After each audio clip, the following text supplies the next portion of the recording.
Bienvenidos a la clase de electricidad básica con cuarto electrónica. Vamos a ver en esta clase el área del magnetismo. Vamos a entrar ya al área de magnetismo. Entonces empezamos con que el magnetismo es un fenómeno que su nombre viene del origen en la Grecia clásica, recibía una región de Magnesia. Aquí lo podemos ver en este mapa, es la antigua Grecia. Aquí sobre una marca roja vemos el nombre de Magnesia, Magnesia del Sipilo, así se llamaba.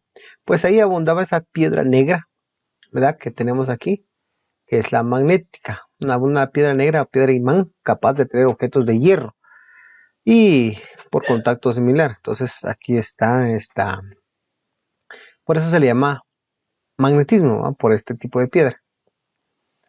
A pesar de que ya en el siglo VI a.C. se conocía un cierto número de fenómenos magnéticos, el magnetismo no se desarrolla hasta el 20 siglos después, con William Hilbert. Aquí está William Hilbert de 1544 a 1633, a Jean Ampère, Jean-Marie Ampère, aquí está el señor Ampère también, hasta 1886, Hans Christian Ørsted, del 1777 a 1851, al señor Henry Faraday, que también trabajó, y al señor Maxwell. Maxwell también trabajaron. Todas estas personalidades tienen que ver con el magnetismo y el electromagnetismo. Entonces son muy importantes y por eso los coloqué acá para que veamos cada vez que hablen de estas personas, nos hacemos referencia a estos científicos que tuvieron que ver con magnetismo y muchos de ellos tienen leyes, por ejemplo la ley de Ampère, Ørsted, Faraday y Maxwell. Todos ellos establecieron leyes de magnetismo. Entonces son muy importantes en nuestro estudio. A partir del experimento de Hans Christian Ørsted, el magnetismo y la electricidad, que hasta entonces habían permanecido como fenómenos independientes, quedan conectados para la física. O sea que magnetismo y electricidad tienen mucho que ver. Son un solo fenómeno. Y Hans Christian Ørsted lo que hizo en este experimento fue demostrar que la electricidad, miren, por medio de un circuito eléctrico, lo que hizo fue colocar una aguja imantada abajo de un hilo de conducción de electricidad y formó el circuito. Al cerrar el interruptor circuló una corriente por el hilo metálico y la aguja de la brújula se mueve paralelo, ¿verdad?, hacia la dirección del campo magnético. Eso fue lo que demostró. Entonces dijo, sí, tiene que ver tanto la electricidad con el magnetismo. De esta manera, el señor Hans Christian Ørsted lo demostró. Entonces, eso es lo que se llama como el experimento Ørsted, ¿verdad? Demostrar que la electricidad mantiene un campo magnético y la brújula lo pudo determinar. Muy bien, sigamos entonces. Describimos como magnetismo la propiedad que tienen los cuerpos llamados imanes de atraer a materiales como, escuchen bien, hierro, níquel y cobalto. No todos los materiales son magnéticos, eso lo vamos a ver. Entonces, ¿qué es el magnetismo? No es el imán, ¿va?, sino que es la propiedad que tienen los cuerpos de atraer, ¿verdad?, a hierro, níquel y cobalto. ¿De acuerdo? Entonces vamos a ver que eso es magnetismo. La importancia es muy grande, ya que se utilizan, por ejemplo, el magnetismo lo utilizamos en timbres, en alarmas, también en conmutadores, por ejemplo, ¿verdad?, o switch que cambian de posición. Esto es un conmutador electrónico a 12 voltios que relays le llaman en el área de electrónica. Lo van a ver ustedes. Los motores, ¿verdad?, los motores se van a base de magnetismo, que hemos trabajado motor. Y los separadores de cuerpos metálicos, ¿verdad?, en las recicladoras separan los cuerpos metálicos del aluminio para que puedan reciclarse y volver a utilizarse, ¿no? Cuando hablamos de magnetismo, definitivamente tiene que ver los imanes. Los imanes son los cuerpos que poseen propiedades magnéticas. ¿Y qué es magnetismo? Es la propiedad de atraer metales. Es decir, que tienen una propiedad de atraer piezas, dice, de limadores de hierro o atraerse o repelerse entre sí. denominándose a esta propiedad del magnetismo más propiamente ferromagnetismo, ¿verdad? Esto es lo que simulamos un imán. Un imán es esta piedra que se puede atraer a los metales, ¿verdad? Metales, ya lo vimos, hierro, níquel y cobalto. Son los metales que puede atraer los imanes. Cada vez que hablemos de imanes, vamos a hablar de su origen. Los imanes se clasifican en dos partes. Primero, naturales y artificiales, ¿va? Pero según su origen, los imanes naturales son cuerpos que se encuentran obviamente en la naturaleza y que tienen propiedades magnéticas, ¿va? Hay un mineral que forma este tipo de imán que se llama el óxido ferroso diférrico, conocido en la tabla periódica de los elementos como el Fe3O4, ¿verdad? Mineral de color negro y brillo metálico. Esto es importante porque en física tiene mucho que ver su estructura atómica, ¿verdad? Para determinar cuán importantes son. Aquí está el imán. El imán son piedras que se encuentran, ¿verdad? Obviamente, si me preguntan dónde lo vamos a encontrar, ya les dije que en la región de Grecia existe ese tipo de piedras. Piedra imán en magnesio, ¿verdad? No siempre, o sea, no es que vaya a escarbar un agujero y encuentre una mi piedra de imán. No es así por así, ¿verdad? Los imanes artificiales son los que se obtienen por la imantación de ciertas sustancias metálicas. Por ejemplo, es decir, que un imán artificial se crea y se provoca a través del magnetismo. Y esto se hace a través de la electricidad, ¿no? Por la acción de corrientes eléctricas o por una forma conveniente, ¿va? Los electroimanes, así se le llaman a los imanes artificiales, son una bobina, en el caso mínimo una espira por el cual circula una corriente eléctrica, el cual lleva un tanto asociado con un campo magnético, ¿va? Entonces aquí tenemos el imán y esto es un electroimán. Un electroimán está formado por una carga eléctrica, una corriente eléctrica que circula a través de una bobina, ¿ya? En electricidad siempre hemos hecho este experimento. Le metemos una bobina y le metemos corriente a un clavo y producimos un electroimán similar a este que está recogiendo un clip, ¿verdad? Entonces, imanes hay naturales y hay artificiales, y los artificiales se conocen como los electroimanes. Según su comportamiento, los imanes se clasifican en imanes temporales e imanes permanentes. Los temporales pierden sus propiedades magnéticas cuando dejan de actuar sobre ellos la causa que lo produce. Por ejemplo, en este caso podríamos hablar de los electroimanes, ¿verdad? Siempre y cuando no exista una corriente eléctrica, no se imantan, no tienen magnetismo. Cuando se conectan otra vez a la corriente eléctrica, vuelven a tener sus propiedades. Son los que tenemos acá, ¿va? Un electroimán. Y los imanes permanentes, estos mantienen sus propiedades aunque deje de actuar la corriente, o sea, los conectamos, ¿verdad? Estos son diversos aparatos como los dínamos, los amperímetros, los voltímetros que siempre mantienen una imantación, ¿verdad? O los imanes de herradura también le llamamos, ¿verdad? Así como estos, es un imán de herradura que va a ser permanente. Los imanes mantienen una ley que se llama la ley de los polos. Los imanes están compuestos de dos polos. Los polos, uno se llama norte y otro se llama sur, ¿verdad? Que tienen que ver con la característica de la formación del planeta Tierra, el globo terráqueo. Ustedes han escuchado que existe un polo norte y existe un polo sur.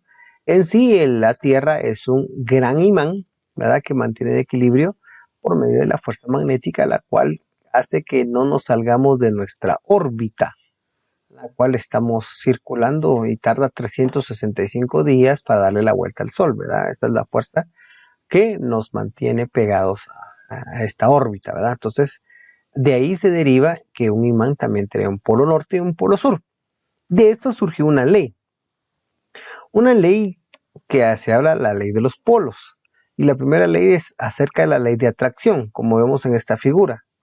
Cuando dos polos son diferentes o polos opuestos se les llama, estos se atraen entre sí, ¿verdad? Un norte con un sur. Aquí vemos un norte y aquí vemos un sur y estos se van a atraer. Se llama los polos opuestos se atraen, ¿verdad? De igual manera, también existen los polos diferentes. Los polos iguales, esos decimos que polo diferente se repele, o sea, tiene una repulsión. Eso quiere decir que se separan, no logran juntarse. Eso es un efecto que tienen los imanes, ¿va? No se logran juntar de la misma polaridad. ¿Ya? Polos diferentes se atraen y polos iguales se repelen. Aquí tenemos las figuras.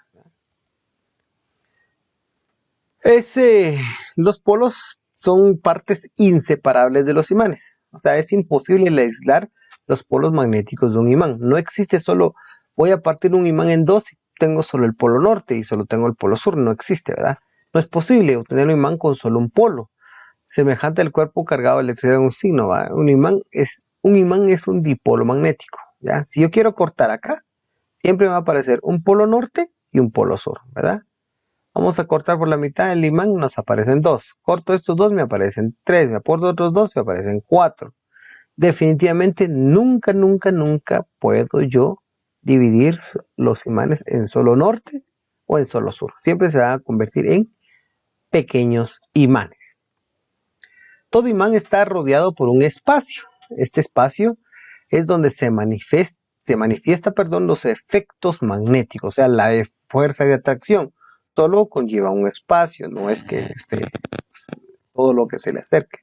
Esta región se le llama un campo magnético. Y aquí tenemos, ¿verdad?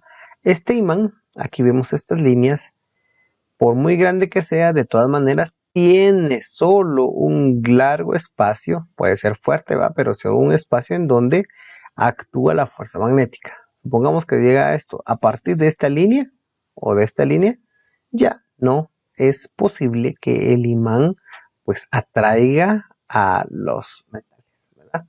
Sino que simple y sencillamente ocurre este espacio. Pero este espacio donde sí lo atraen se llama campo magnético, ¿va? Y está más concentrado en los polos, en el norte y en el sur. Ahí se concentran los campos magnéticos. Como pueden ver en esta otra figura, nos damos cuenta que los campos magnéticos van alrededor y salen del norte y llegan hacia el sur. Así, en teoría, forman unas líneas, estas se llaman líneas magnéticas, las cuales van desde el norte hacia el sur, ¿verdad? Según lo que investigó el físico Hans Christian Oersted. Dentro de los metales, ya les dijimos que no todos los metales se magnetizan, no todos los metales son atraídos por los imanes. Hay metales o materiales que sí son atraídos. Y cada uno de ellos tienen materiales, nombres específicos. Por ejemplo, los materiales paramagnéticos son atraídos por los imanes, pero de forma muy débil. O sea, tienen una imantación débil. Se sitúan a las bajas temperaturas, a muy bajas temperaturas.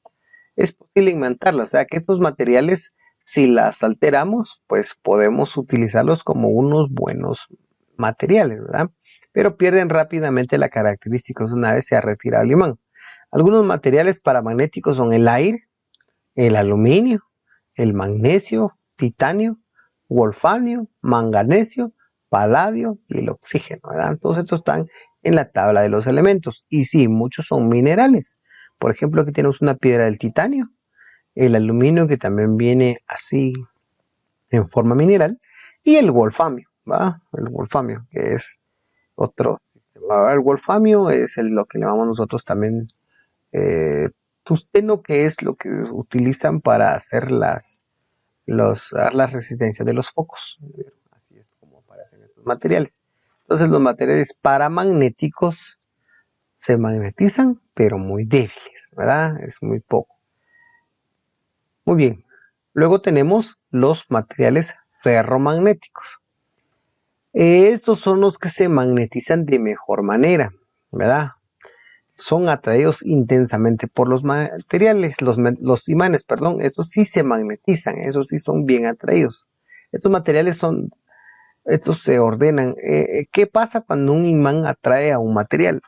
Se dice que los materiales están compuestos por dominios, o sea, pequeños mini imanes, microimanes, que se ordenan de tal manera que quedan polarizados. O sea, Se ordenan polo norte en un lado y polo sur en un lado. Ahí de esa manera se magnetizan, como que si sus moléculas se movieran, ¿verdad? De tal manera que producirían esto, que se ordenan y se magnetizan, ¿verdad? Actualmente los imanes más potentes se fabrican con neodimio, ¿verdad? Uno de los mejores imanes permanentes conocidos en estos momentos, compuesto ferromagnético hecho de gladolín, neolín y boro, ¿verdad? Y ya les mencioné los nombres de los materiales que sí se magnetizan muy fácil, que es el hierro, el cobalto y el níquel. Aquí está. El hierro es este que tenemos aquí, en fondo azul. El cobalto lo tenemos aquí en fondo café. Y el níquel, que es el que tenemos aquí en fondo dorado, ¿verdad? Son los materiales ferromagnéticos más conocidos. Y los imanes permanentes pueden perder su imantación si los calentamos suficientemente. La temperatura que se ocurre se llama temperatura de Curie por un científico de apellido Curie, que él pues demostró que al calentar los materiales pierden su magnetismo, ¿verdad? Pueden perder el calor, puede hacer que los imanes o los materiales ferromagnéticos pierdan su magnetismo, ¿verdad? Aquí tenemos la figura en donde un imán está siendo atraído, un pedazo de hierro, siendo atraído por un imán, este es el imán, pero al calentar el imán de una manera grande y exagerada, pues pierde sus propiedades magnéticas, ¿verdad? Entonces, sí pueden desimantarse los materiales ferromagnéticos. Y por último tenemos los materiales llamados diamagnéticos. Estos materiales diamagnéticos tienen la característica de que no se imantan para nada, ¿verdad? Son repelidos debidamente por los imanes, campos magnéticos externos. Una vez se desaparece el campo magnético externo, no mantiene estas propiedades magnéticas. Algunos materiales diamagnéticos son el cobre, la plata, el estaño, el zinc y el agua. Estos en realidad no se magnetizan. O sea, un imán no puede pegar un pedazo de cobre, mucho menos plata ni estaño. No son atraídos por los imanes. Entonces tenemos tres tipos de materiales. Los paramagnéticos, que se magnetizan pero muy poco y los podemos convertir. Los ferromagnéticos, que sí se magnetizan en un alto porcentaje, y los diamagnéticos, que no se magnetizan. Entonces este es el área de los materiales llamados magnéticos. Muy